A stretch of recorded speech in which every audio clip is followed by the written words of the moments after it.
بسم الله الرحمن الرحيم الحمد لله واشهد ان لا اله الا الله وحده لا شريك له واشهد ان محمدا عبده ورسوله صلى الله عليه وعلى آله وصحبه وسلم تسلیما كثيرا ثم اما بعد.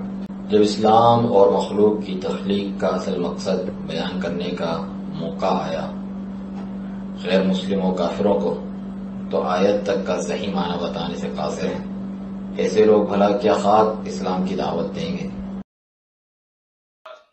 اسلام کا تصور یہ ہے کہ ساری کائنات کا بنانے والا ایک ہے، جس کو ہم اللہ کہتے ہیں، آپ بھگوان کہتے ہیں، یا عام طور پر سنتے ہیں اوپر والا. جی سر.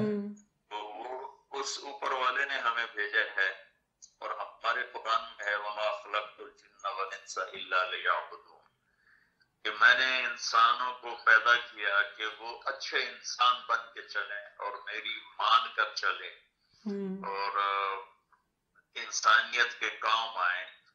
یہ ہے ہمارا. وَمَا خَلَقْتُ الْجِنَّ وَالْإِنسَ إِلَّا لِيَعْبُدُونِ. حالانکہ آیت کا صحیح ترجمہ توحید الہی کی دعوت ہے، جو اسلام کی بنیاد لا الہ الا اللہ، یعنی اللہ تعالیٰ کے سوا کوئی معبود حقیقی نہیں ہے.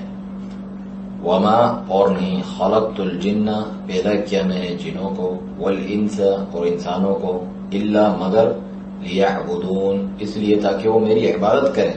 سورہ ذاریات کی آیت نمبر 56 ہے.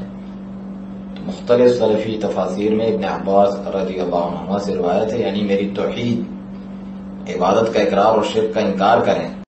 مگر ان کی تو دعوت ہی یہی ہے، میرا پیغام محبت ہے جہاں تک پہنچے، چاہے شرک و بدعات سے آلودہ ہو اور توحید و سنت کی دعوت سے عاری ہو.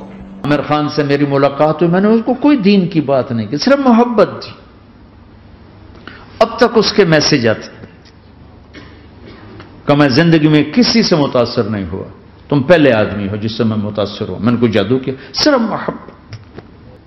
میں جب گیا بڑی مشکل سے اللہ نے، ملاقات کا کوئی راستہ ہی نہیں تھا، وہ مجھے نہیں جانتا تھا، میں اسے نہیں جانتا تھا. جب میری کالج لائف، میں نے کالج کا بہترین سنگر تھا، اسکول کا بہترین، یہ جنید جمشید کیا ہے جو اس زمانے میں یہ سارا کو اٹھایا میں نے سارا کیا ہے. تو اب وہ بیچارہ ایسے بیٹھا ہوا، تو میں نے اس سے بیٹھتے فلموں کی باتیں شروع کر دی. اور تھوڑی دیر بعد میں نے محسوس کیا کہ فرام 60 to 72 جو فلم انڈسٹری کو جتنا میں جانتا تھا اتنا وہ نہیں جانتا تھا. تو اس کے اوپر میرے علم کا روپ پڑ گیا، اس کی لائن کا علم تھا نا. تو حیران پریشان، یہ واز تو ہو نہیں رہا. تو کبھی دلیپ کمار کی باتیں شروع ہو گئیں، کبھی راج کپور کی شروع ہو گئی، اور کبھی محبوب صاحب شروع ہو گئے، کبھی مدن موہن شروع ہو گئے. وہ آدھا گھنٹہ تو یوں ہی گزر گیا. تو آدھے گھنٹے کے بعد میں نے کہا جی ہمارا تو ٹائم اوور کا نہیں، اٹھیں چلے ادھر چل کے بیٹھتے. میں کھانے کی ٹیبل پر تھے تو وہاں جا کے بیٹھ گئے، پھر وہی باتیں شروع ہو گئیں. دینی دعوتی خیانت و مداہنت کرنے والے ایسے بدعات پر عمل پیرا داعیان سے اللہ تعالیٰ امت کو محفوظ رکھے. سچ فرمایا رسول اللہ صلی اللہ علیہ وآلہ وسلم نے کہ دجال سے بھی بڑھ کر اپنے بعد مجھے تم پر سب سے زیادہ ڈر گمراہ کرنے والے ائمہ کا ہے. ائمہ سے مراد ایسے پیشوا جن کی لوگ پیروی کرتے ہیں، جس میں بگڑے ہوئے حکمران، علماء سو، برے علماء اور جاہل درویش سب شامل ہیں.